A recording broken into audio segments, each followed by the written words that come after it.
ए very good morning student, सुप्रभात दोस्तों। Welcome to needy classes. Needy classes में आपका हार्दिक स्वागत है। तो अभी हम लोग नीडी क्लासेज जो है 67 बीपीएससी का क्रैश कोर्स सीरीज चला रहा है, जो कि बिल्कुल निःशुल्क है, फ्री है बिल्कुल। और ये बीपीएससी के लिए जो क्रैश कोर्स है वो आपको सीडीपीओ एग्जाम या कोई भी वनडे एग्जाम है उसके लिए ज़रूर काम आ जाएगा आपको। तो ये बीपीएससी क्रैश कोर्स में हमने क्या किया है कि बीपीएससी का जो भी पूरा सिलेबस है या सीडीपीओ का जो भी सिलेबस है, दोनों का सिलेबस तो सेम है। तो उस सिलेबस को क्या किया है हमने, पीटी के सिलेबस को पूरा 100% सिलेबस को टॉपिक वाइज बांट दिया है। और उस टॉपिक वाइज सिलेबस में हर टॉपिक के लिए एक निश्चित डेट फिक्स कर दिया है और हर टॉपिक को के लिए डेट फिक्स है। तो इस टॉपिक का डिस्क्रिप्शन बॉक्स जो हमारा है नीडी क्लासेस के, किसी भी वीडियोस के डिस्क्रिप्शन बॉक्स में इस टॉपिक का पीडीएफ जो है टॉपिक वाइज प्लान का, आप लोग वहाँ से डाउनलोड कर सकते हैं। तो अभी हमारा जो आप प्लान देखेंगे वो टॉपिक वाइज प्लान, तो उसमें लूसेंट जो है उससे हमने स्टार्ट किया है, क्योंकि लूसेंट किसी भी वनडे एग्जाम या कोई भी पीटी एग्जाम हो पीसीएस का, उसके लिए बहुत इंपॉर्टेंट है। तो लूसेंट से हमने स्टार्ट किया है। लूसेंट में हमने हिस्ट्री स्टार्ट किया है पहले, और हिस्ट्री में हमने एंशियंट और मेडिएवल हिस्ट्री कंप्लीट करा दिया है। अभी मॉडर्न हिस्ट्री हम लोग करा रहे हैं, और मॉडर्न हिस्ट्री में आज हम लोग बंगाल पर अंग्रेजों का आधिपत्य पढ़ेंगे। तो आइए शुरू करते हैं। मुगल साम्राज्य के अंतर्गत आने वाले प्रांतों में बंगाल जो है वो सर्वाधिक संपन्न राज्य था, और मुर्शिद कुली खां जो है वो स्वतंत्र शासक था, परंतु वह नियमित रूप से मुगल बादशाह को राजस्व भेजता था। मुर्शिद कुली खां जो था उसने ही अब ने जो स्वतंत्र राज्यों का टेबल देखा होगा, उसमें आप क्या देखेंगे कि मुर्शिद कुली खां जो है वह बंगाल का स्वतंत्र शासक है, लेकिन वह क्या करता है कि नियमित रूप से मुगल बादशाह को राजस्व भेजता है। मुर्शिद कुली खां जो है अपनी राजधानी ढाका से कहाँ, मुर्शिदाबाद, जो कि भागीरथी नदी के तट पर है, स्थानांतरित कर दी। और इसने इजारेदारी जो प्रथा है उसको प्रारंभ किया तथा कृषकों को तकाबी ऋण। अब देखिए, तकाबी ऋण का मतलब क्या होता है कि खेती के लिए पहले ही अग्रिम कर्ज कुछ दिया जाता था, जिसको तकाबी कहते थे। तो ये तकाबी भी देता था कृषकों को, और इसने इजारेदारी प्रथा की को भी आरंभ किया। और इसका जो उत्तराधिकारी हुआ मुर्शिद कुली खां का, वो इसका दामाद शुजाउद्दीन हुआ। कौन हुआ? इसका दामाद शुजाउद्दीन हुआ। 1740 ईस्वी के गिरिया के युद्ध में सरफराज को मारकर बिहार के सर सूबेदार अलीवर्दी खां बंगाल का नवाब बना। अब शुजाउद्दीन के बाद फिर सरफराज खां बंगाल का नवाब बनता है, और सरफराज को मारकर बिहार का जो सूबेदार है अलीवर्दी खां, वो बंगाल का नवाब बन जाता है। तो पहले जो बंगाल का क्षेत्र अगर देखेंगे आप, तो बंगाल का क्षेत्र बिहार, बंगाल और उड़ीसा को मिलाकर एक संयुक्त क्षेत्र बनता था, और उस पे जो शासन करता था वो बंगाल का नवाब कहलाता था। और जो छोटे छोटे जैसे उड़ीसा हो गए, बिहार के जो शासक होते थे वो सूबेदार होते थे, और वे सूबेदार किसके अंदर शासन करते थे? उस बंगाल के नवाब के अंदर। तो जो बिहार का सूबेदार था अलीवर्दी खां, उसने क्या किया कि बंगाल के नवाब जो है गिरिया के युद्ध में सरफराज को मार दिया, और मारकर फिर वह स्वयं अलीवर्दी खां बंगाल का नवाब बन गया। हुआ कब? ये 1740 ईस्वी में। इसने अपने शासनकाल में मुगलों को राजस्व देना बंद कर दिया। तो पूर्ण रूप से इसने अपने आप शासनकाल में अपने को स्वतंत्र घोषित कर दिया, और इसके शासनकाल में बंगाल इतना समृद्धशाली बन गया कि बंगाल को भारत का स्वर्ग कहा जाने लगा। प्रश्न पूछता है, वेरी वेरी इंपॉर्टेंट, कि किसके शासनकाल में बंगाल भारत का स्वर्ग कहा जाने लगा? तो किसके शासनकाल में? उसका नाम क्या है? तो उसका नाम है अलीवर्दी खां। और इनका जो उत्तराधिकारी हुआ वो इसका दामाद सिराजुद्दौला हुआ। तो फिर सिराजुद्दौला के बारे में तो सबने सुना है, क्योंकि जो आपका युद्ध है 1757 का, उसके बारे में, प्लासी का युद्ध, उसके बारे में सबको पता है। तो इसलिए सिराजुद्दौला के बारे में सबको पता है लगभग। तो यहाँ एक टेबल दिया हुआ है, उसके बारे में हम लोग देख लेंगे। बंगाल के नवाब कौन कौन हुए? तो पहला नवाब मुर्शिद कुली खां 1713 से 1727, 14 साल तक। 1727 से 1739, 12 साल तक शुजाउद्दीन, और 1 साल बहुत अल्प वर्ष तक 1739 से 40 तक सरफराज खां रह पाते हैं, और इनको फिर मारकर अलीवर्दी खां नवाब बन जाता है 1740 से 1756, 16 साल तक। उसके बाद अलीवर्दी खां का फिर दामाद आता है सिराजुद्दौला 1756 से 1757 ईस्वी में। ये भी एक ही साल शासन कर पाता है, और उसके बाद अंग्रेज षड्यंत्र कर इसे प्लासी के युद्ध में हरा देते हैं, और इनकी हत्या कर दी जाती है। और फिर मीर जाफर जो है उनको बंगाल का नवाब बना दिया जाता है 1757 से 1760 ईस्वी तक। 3 साल तक ये रहते हैं। उसके बाद मीर कासिम आता है, वो भी 3 साल तक रहता है, 1760 से 1763 तक। मीर कासिम जो है वो बक्सर के युद्ध में, फिर मीर कासिम जो है उसके बाद बक्सर के युद्ध के समय ही मीर जाफर को बना देते हैं अंग्रेज जो है, कहाँ का? बंगाल का नवाब, 1763 से 1765 ईस्वी तक। फिर निजामुद्दौला को 1765 से 1766 ईस्वी तक, फिर सैफुद्दौला को 1766 से 1770 और फिर मुबारकुद्दौला 1770 से 1775। तो ये एक टाइमलाइन है, इसको इंपॉर्टेंट टाइमलाइन है, इसको आप लोग याद रखिएगा।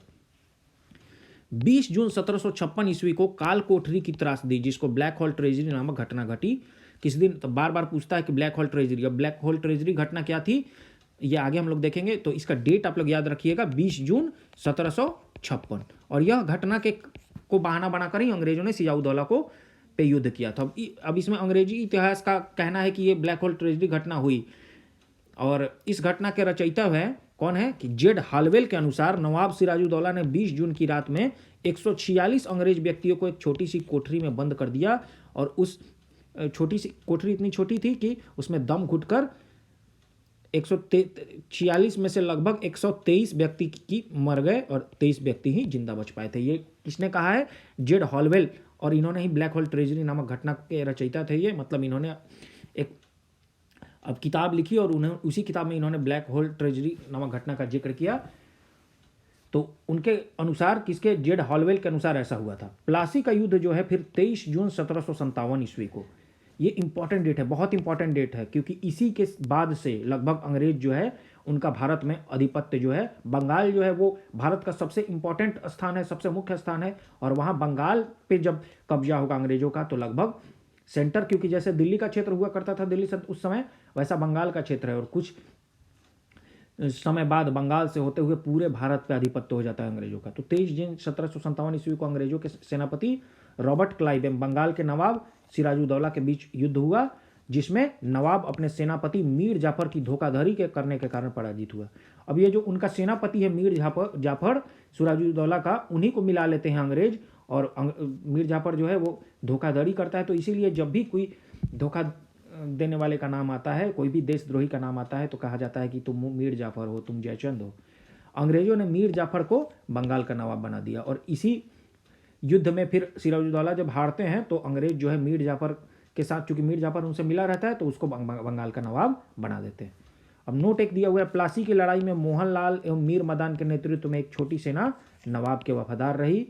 मीर मदान लड़ते हुए मारा गया, प्लासी भागीरथी नदी के किनारे।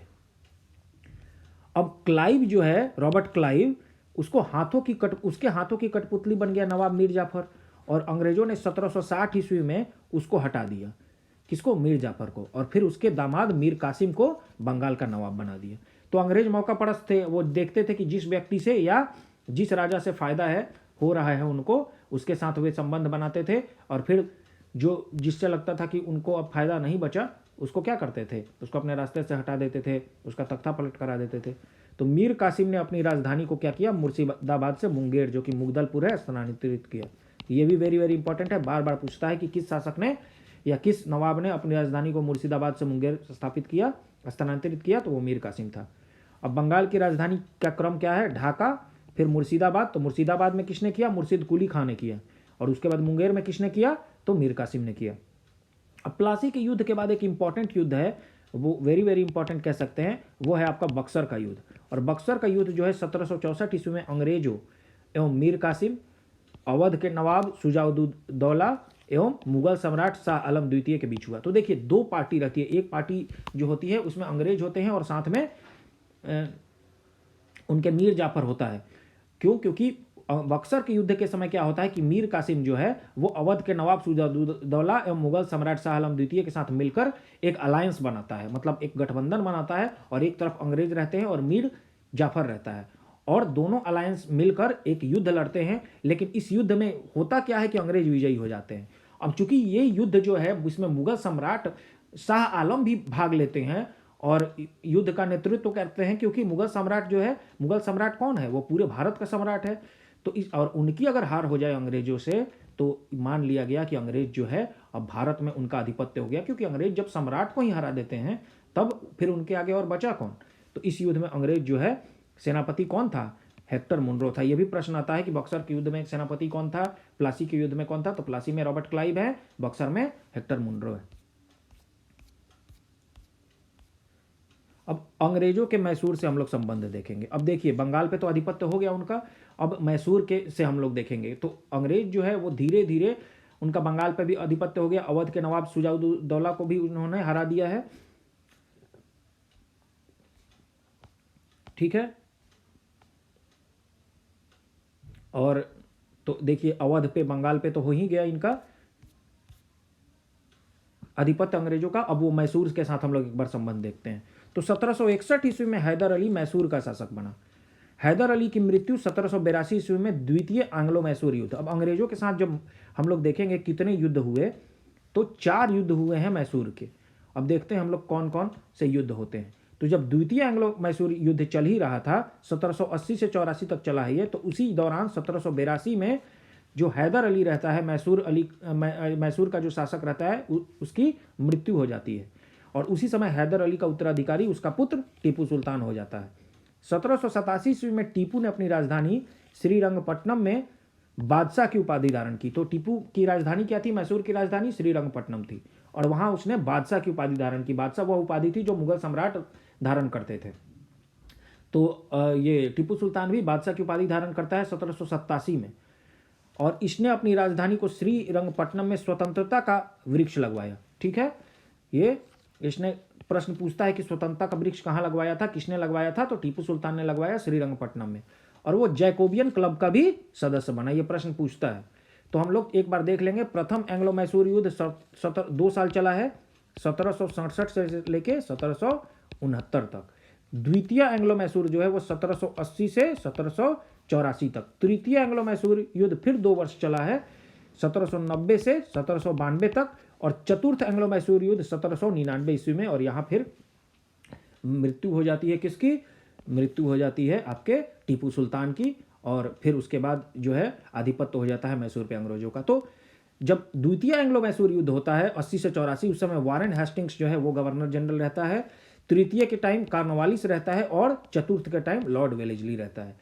तो इस युद्ध में मराठा जो है हैदराबाद के निजाम एवं अंग्रेजों की संयुक्त सेना मैसूर के खिलाफ लड़ रही थी। अगर आप लोग मैसूर की स्थिति देखें तो आप लोग देखेंगे कि आपका ये क्षेत्र जो है वो हैदराबाद का क्षेत्र है, ठीक है। और फिर उसके नीचे एक मैसूर का क्षेत्र है, फिर आपका कर्नाटक का क्षेत्र है। तो ये इधर साइड में आपका मैसूर का क्षेत्र हो जाता है, और ये पूरा एरिया जो है, ये पूरा ये आपका कर्नाटक का क्षेत्र हो जाता है। और नीचे में आप देखेंगे कि ये कोचीन का क्षेत्र है। तो ये अंग्रेज जो है क्या करते हैं, जब अंग्रेज ये इनके साथ और इनके साथ अलायंस बना लेते हैं, और फिर जब अलायंस बना लेते हैं तो घेर लेते हैं मैसूर को ये चारों तरफ से। तो और फिर अंग्रेज जो है अलायंस बनाकर फिर युद्ध करते हैं। तो इसमें जो है जब ये टीपू सुल्तान के पिताजी जब हैदर अली से युद्ध होता है, तो बहुत ही कूटनीतिज्ञ व्यक्ति थे हैदर अली। तो वो क्या करते हैं, ऐन मौके पर, जो पहला जब एंग्लो मैसूर युद्ध की बात मैं बता रहा हूँ, ऐन मौके पर क्या करते हैं कि फिर निजाम के साथ समझौता कर लेते हैं और उनको अपने तरफ मिला लेते हैं। और इस तरीके से जो युद्ध जो होता है उसमें टीपू सुल्तान के पिताजी हैदर अली जो होते हैं वो विजयी होते हैं। मतलब कहा जाए तो हैदर अली का विजय ही कहा जाएगा उसको, लेकिन युद्ध जो है अनिर्णायक साबित होता है, अंग्रेजों को वहाँ पीछे हटना पड़ता है। तो आगे हम लोग देखेंगे। टीपू इस युद्ध में मराठा, हैदराबाद के निजाम एवं अंग्रेजों की संयुक्त सेना मैसूर के खिलाफ लड़ रही थी। टीपू की मृत्यु श्रीरंगपट्टनम की आखिरी युद्ध यानी चतुर्थ एंग्लो मैसूर युद्ध के दौरान 1799 ईस्वी में हो गई। टीपू सुल्तान को शेरे मैसूर भी कहा जाता है। टीपू सुल्तान का एक फेमस जो है कथन है, यही है कि एक दिन का शेर बन के रहना ज़्यादा अच्छा है, क्या ज़्यादा दिन की भेड़ बन के जीने से अच्छा है कि एक दिन का शेर बन के जिया जाए। बहुत ही मतलब टीपू सुल्तान को ऐसा कहा जा सकता है कि बहुत ही शेर दिल इंसान था, और इसीलिए उसको शेर मैसूर भी कहा जाता है। और टीपू सुल्तान के राजसी झंडे पर शेर की तस्वीर भी होती थी। 1760 ईस्वी में वांडीवास का युद्ध हुआ, जिसमें अंग्रेजों ने सर आयरकुट के नेतृत्व में और लाली के नेतृत्व वाली फ्रांसीसी सेना को पराजित कर दिया। तो हम लोग वांडीवास का युद्ध भी देख रहे हैं। तो वांडीवास का युद्ध जो हो रहा है वो 1760 ईस्वी में हो रहा है, और उसी में क्या हुआ कि अंग्रेज ने जो है वो आयरकुट में अंग्रेज का नेतृत्व कौन कर रहे हैं, आयरकुट कर रहे हैं, और लाली के नेतृत्व वाली फ्रांसीसी सेना को पराजित कर रहे हैं। तो ये वांडीवास का युद्ध हम लोग जब 7 ईयर्स वार पढ़ रहे थे, मतलब सप्तवर्षीय वार, तो उस समय हम लोग पढ़े भी थे। ये क्या बोलते हैं, जो हम लोग कर्नाटिक वार्स पढ़ रहे थे, कर्नाटक का युद्ध जो पढ़ रहे थे, तो हम लोगों ने वहाँ देखा भी था। महत्वपूर्ण संधियाँ हम लोग देख रहे हैं। प्रथम एंग्लो मैसूर युद्ध होता है। देखिए संधियां क्यों इंपॉर्टेंट हो जाती है, तो युद्ध हुआ कब, किनके किनके बीच हुआ, और उसके बाद संधि कौन सी हुई, इससे प्रश्न होते हैं। तो प्रथम एंग्लो मैसूर युद्ध मद्रास की संधि होती है उस समय 1769 में। युद्ध है 1767 से 69 में युद्ध खत्म होता है 69 में, और फिर वो संधि जो होती है वो मद्रास की संधि। जब द्वितीय एंग्लो मैसूर युद्ध होता है तो 1784 ईस्वी में, क्यों 1780 से 84 तक चलता है युद्ध, 84 में संधि हो जाती है। फिर 1790 से 92 में चलता है तीसरा युद्ध, और 92 में श्रीरंगपट्टनम की संधि। तो आपको पता होना चाहिए, पहली संधि मद्रास की, दूसरी मैंगलोर, तीसरी श्रीरंगपट्टनम, और चौथा 1799 में जब होता है तो उस समय तो मृत्यु ही हो जाती है और अंग्रेजों का आधिपत्य ही हो जाता है। तो संधि क्या होगी, तो यहाँ हम लोग मैसूर का देख लेते हैं। यहाँ कंप्लीट हो जाता है मैसूर, और मैसूर कंप्लीट होता है तो हम लोग फिर सिख और अंग्रेज देखेंगे। तो यहाँ लूसेंट में जिस के बीच में अंग्रेजों से लड़ाई हुई है, जिन से लड़ाई हुई है, उसके बारे डिटेल में बताया हुआ है, और ये काफ़ी अच्छी बात है, इसको हमको याद भी करना होगा। इसलिए अब सिख संप्रदाय की स्थापना किसने किया था, तो उसका श्रेय गुरु नानक को जाता है। प्रथम गुरु यही है, गुरु नानक के अनुयायी ही सिख कहलाए, और ये बादशाह बाबर एवं हुमायूं के समकालीन थे। तो जो आप गुरु नानक हैं वो किसके समकालीन है, बाबर एवं हुमायूं के समकालीन है। 1496 ईस्वी की कार्तिक पूर्णिमा को नानक को आध्यात्मिक पुनर्जीवन का आभास हुआ। जब कार्तिक पूर्णिमा था 1496 ईस्वी में, तो ऐसा माना जाता है कि गुरु नानक को आध्यात्मिक पुनर्जीवन का आभास होता है। गुरु नानक ने गुरु का लंगर नामक निःशुल्क सहभागी भोजनालय स्थापित किया। आज भी लंगर चलता है, और इसको स्थापना मानी जाती है कि किसने किया, गुरु नानक ने ही किया। गुरु नानक ने अनेक स्थानों पर संगत, जिसको धर्मशाला कहते हैं, और पंगत, जिसको लंगर कहते हैं। तो सिख धर्म में संगत और पंगत दो बहुत मुख्य चीज़ें हैं। संगत मतलब वहाँ लोगों को रहने के लिए निःशुल्क व्यवस्था, जिसको धर्मशाला कहते हैं, और पंगत का मतलब होता है लंगर, मतलब निःशुल्क भोजन। तो संगत और पंगत ने गुरु नानक के अनुयायियों के लिए एक संस्था का कार्य किया, जहां वो प्रतिदिन मिलते थे। गुरु नानक की 1538 ईस्वी में करतारपुर में मृत्यु हो गई। कब मृत्यु हुई, 1538 ईस्वी में। उसके बाद गुरु अंगद आते हैं, और 1539 से 1552 ईस्वी में सिखों के दूसरे गुरु अंगद होते हैं, और इनका प्रारंभिक नाम जो है लहना नाम था। ठीक है, इन्होंने नानक द्वारा शुरू की गई लंगर व्यवस्था को अस्थायी बना दिया। अब जो लंगर वाली व्यवस्था थी, इसको अस्थायी किसने बनाया, तो गुरु अंगद ने बनाया। अब गुरुमुखी लिपि का आरंभ गुरु अंगद ने किया। जो गुरुमुखी लिपि है, जिससे में गुरु ग्रंथ साहिब की रचना की गई है, उसका आरंभ किसने किया, गुरु अंगद ने किया। सिखों के तीसरे गुरु हैं गुरु अमरदास, और इनका टाइमलाइन है 1552 से लेके 1574 ईस्वी। गुरु अमरदास ने हिंदुओं से पृथक होने वाले कई कार्य किए। हिंदुओं से अलग विवाह पद्धति, जिसको लवण कहते हैं, उसको प्रचलित किया अमरदास ने। अकबर ने गुरु अमरदास से गोविंदवाल जाकर भेंट की। अकबर, चूंकि अकबर सर्वधर्म को मानने वाला व्यक्ति था, सारे धर्म के गुरुओं से और आचार्यों से मिलता रहता था, तो वो गुरु अमरदास से गोविंदवाल जाकर भेंट करता है, और गुरु पुत्री जो है बीबी भानी को कई गांव दान में दे देता है। अमरदास ने 22 गद्दियों की स्थापना की, और प्रत्येक पर एक महंत की नियुक्ति कर दी। बीबी के पति जो हैं, जो बीबी भानी है, जिनको कई गांव अकबर ने दान में दिए थे, उनके पति रामदास होते हैं 1574 से 1581, और ये सिखों के चौथे गुरु। तो अभी तक हम लोग 4 गुरु को देख लिए। गुरु नानक जी हैं, उसके बाद गुरु अंगद हैं, फिर गुरु अमरदास हैं, फिर गुरु रामदास हैं। नानक, अंगद, उसके बाद अमर और राम, अमर रामदास, अमरदास और रामदास। तो अमरदास कौन से होते हैं, चौथे गुरु होते हैं। अकबर ने बीबी भानी को 500 बीघा भूमि भी दी थी। गुरु रामदास ने इसी भूमि पर अमृतसर नामक जलाशय खुदवाया और अमृतसर नगर की स्थापना की। आज जो अमृतसर आप देखेंगे, जहाँ स्वर्ण मंदिर है, अमृतसर में एक जलाशय है, स्वर्ण मंदिर है, तो वो किसका बनाया हुआ है, गुरु रामदास ने। गुरु रामदास ने अपने तीसरे पुत्र अर्जुन को गुरु का पद सौंपा। तो गुरु रामदास के बाद उनके पुत्र जो हैं गुरु अर्जुन हो जाते हैं, और इसी प्रकार से अब गुरु का पद पैतृक हो जाता है, हेरिडेटरी हो जाता है। इससे पहले पैतृक नहीं था, लेकिन जब गुरु रामदास अपने तीसरे पुत्र अर्जुन को पद सौंपते हैं, तो उसके बाद से गुरु का पद पैतृक बन जाता है। यह प्रश्न होता है कि किसके बाद गुरु का पद पैतृक बन गया, तो गुरु रामदास ने अपने पुत्र अर्जुन को बनाया, और उसी के बाद ये पद पैतृक बन गया। अब आगे हम लोग देखेंगे, गुरु अर्जुन 1581 से 1606 ईस्वी में सिखों के 5वें गुरु हुए, और इन्होंने सिखों के धार्मिक ग्रंथ आदि ग्रंथ की रचना की। वेरी वेरी इंपॉर्टेंट, पूछता है कि सिखों के धार्मिक ग्रंथ की रचना किसने की, तो गुरु अर्जुन ने की, और इसमें गुरु नानक की प्रेरणा पद, प्रार्थनाएं और गीत संकलित है। अब लोग कंफ्यूज हो जाते हैं कि गुरु नानक ने रचना की आदि ग्रंथ की। नहीं, आदि ग्रंथ की रचना किसने की है, गुरु अर्जुन ने की है। गुरु ग्रंथ साहिब यानी आदि ग्रंथ में सिख गुरुओं के साथ साथ कबीर, नामदेव एवं रैदास की रचनाओं को भी सम्मिलित किया गया है। गुरु अर्जुन ने अमृतसर जलाशय के मध्य में हरमंदर साहब का निर्माण कराया। तो जलाशय तो खुदवा दिया था किन्होंने? गुरु रामदास ने, लेकिन गुरु अर्जुन जो उनके पुत्र हैं उन्होंने हरमिंदर साहिब, जो तख्त श्री हरमिंदर साहिब है, जिसको हम लोग गोल्डन टेम्पल, स्वर्ण मंदिर भी कहते हैं, उसका निर्माण गुरु अर्जुन ने कराया। और राजकुमार खुसरो की सहायता करने के कारण, अब जहांगीर का पुत्र खुसरो होता है और वो विद्रोह कर देता है जहांगीर का, इसके बारे में हम लोग पढ़ चुके हैं। तो सहायता कौन करते हैं? गुरु अर्जुन। और इसी कारण से 1606 ईस्वी में गुरु अर्जुन को मरवा दिया जाता है जहांगीर के द्वारा। सिखों के छठे गुरु अब हरगोविंद हो जाते हैं। तो हम लोग 4 देख लिए कौन कौन। सबसे पहले गुरु नानक होते हैं, फिर गुरु अंगद होते हैं, फिर गुरु अमरदास होते हैं, फिर कौन होते हैं? गुरु रामदास, फिर गुरु अर्जुन देव होते हैं। उसके बाद फिर कौन आ जाते हैं?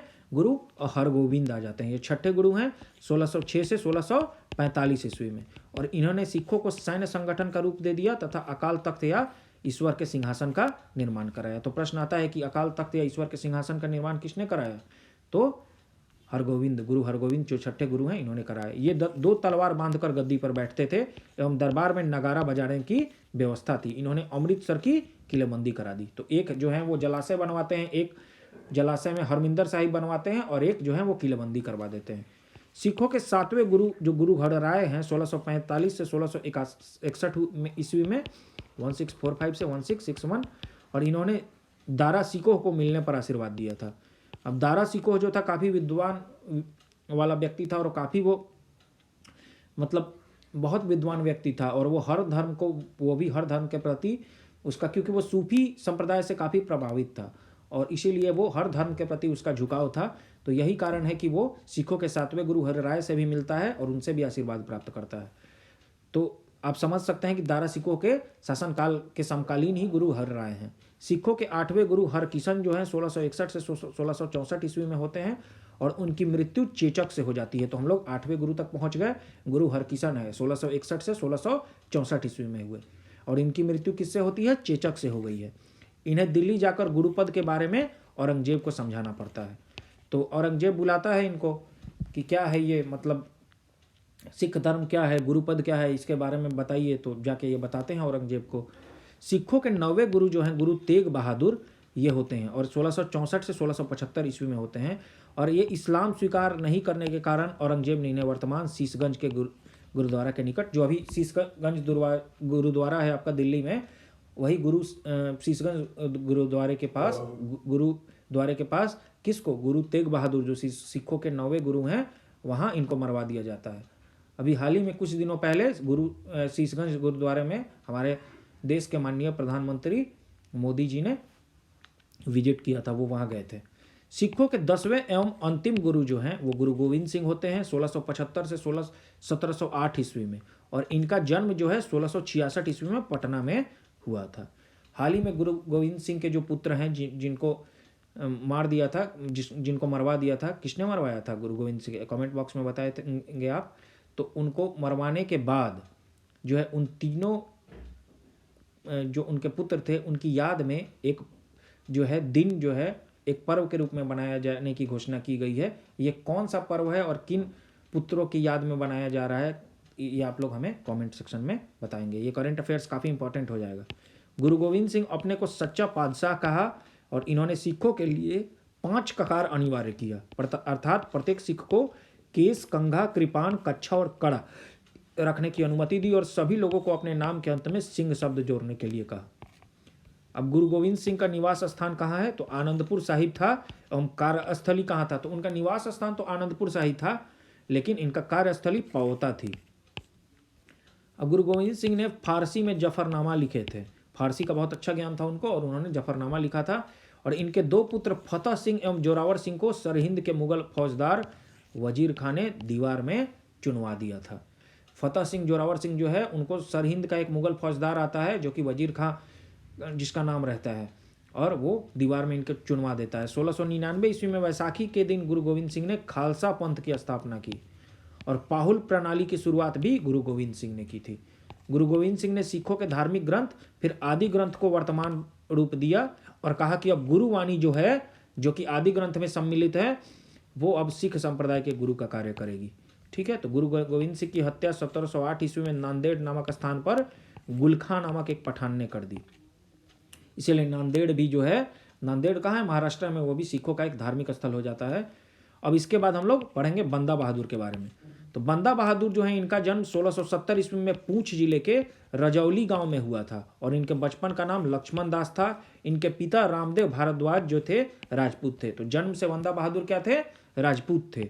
और बंदा का उद्देश्य पंजाब में एक सिख राज्य स्थापित करने का था। इसके लिए इन्होंने लोहगढ़ को राजधानी बनाया और इन्होंने गुरु नानक एवं गुरु गोविंद सिंह नाम के सिक्के भी चलवाए। बंदा ने सर हिंद के मुगल फौजदार जो था वजीर खां, उसकी हत्या कर दी। यही वजीर खां था जिसने गुरु गोविंद सिंह के पुत्रों को चुनवा दिया था दीवार में।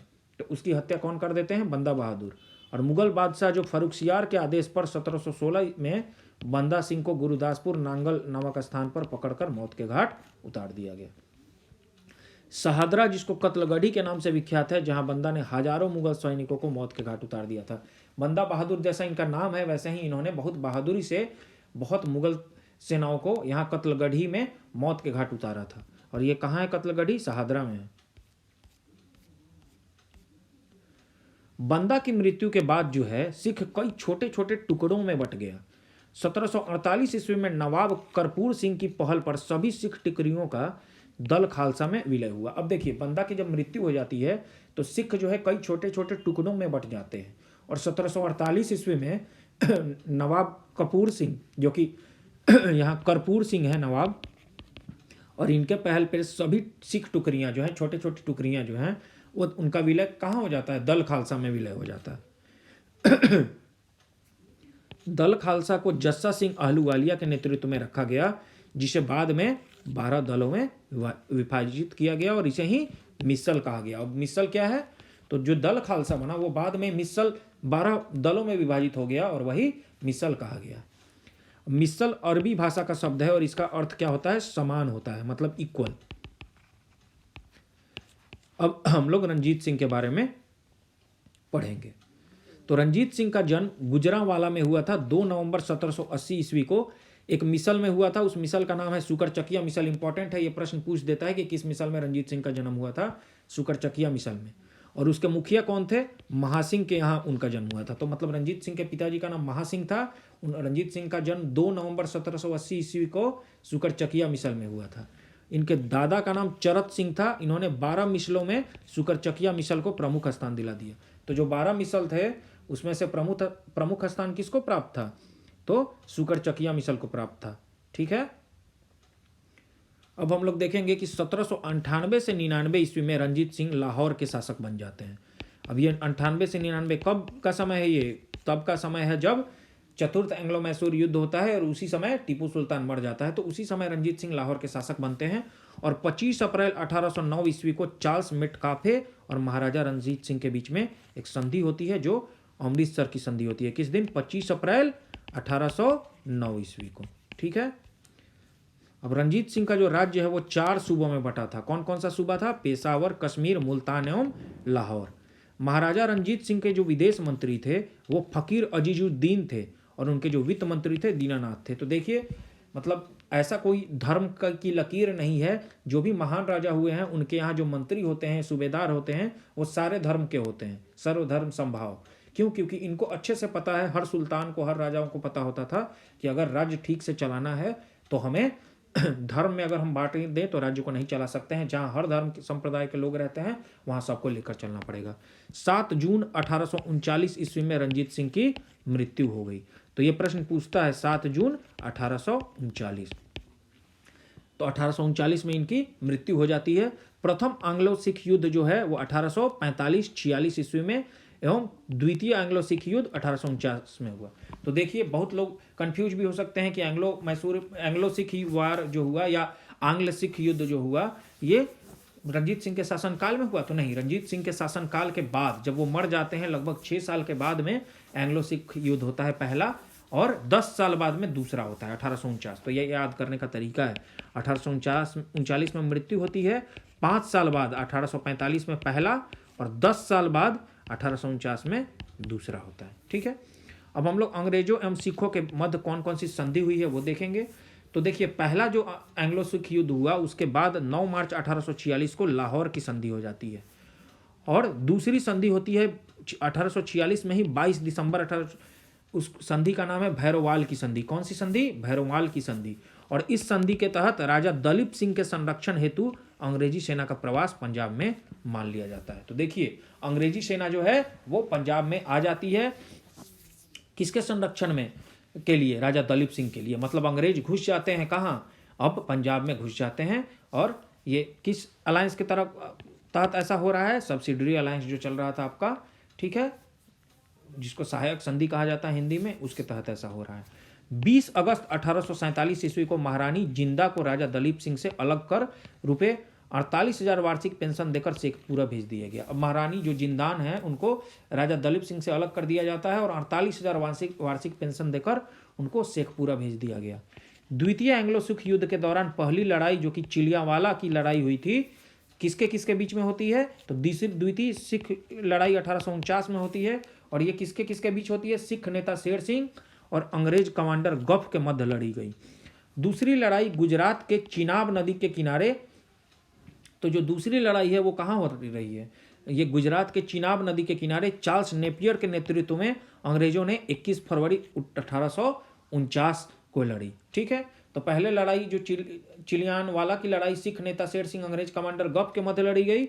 और फिर दूसरी लड़ाई भी हुई। तो इसमें जो द्वितीय एंग्लो सिख युद्ध है उसमें 2 लड़ाई होती है। ठीक है, पहली लड़ाई जो होती है वो चिलियानवाला की लड़ाई है, वो सिख नेता शेर सिंह और अंग्रेज कमांडर गफ के बीच है। और उसमें दूसरी लड़ाई जो है वो गुजरात के चिनाब नदी के किनारे चार्ल्स नेपियर के नेतृत्व में 21 फरवरी 1849 को लड़ी गई। और इस युद्ध में सिख बुरी तरह पराजित हो गए। तो द्वितीय एंग्लो सिख वार जो होता है, एंग्लो सिख युद्ध जो होता है, उसमें सिख जो है बुरी तरह अंग्रेज से पराजित हो जाते हैं। गुजरात में चिनाब नदी के तट पे जो युद्ध होता है। फिर लॉर्ड डलहौजी की 29 मार्च 1849 की घोषणा द्वारा संपूर्ण पंजाब का विलय अंग्रेजी राज में कर लिया जाता है।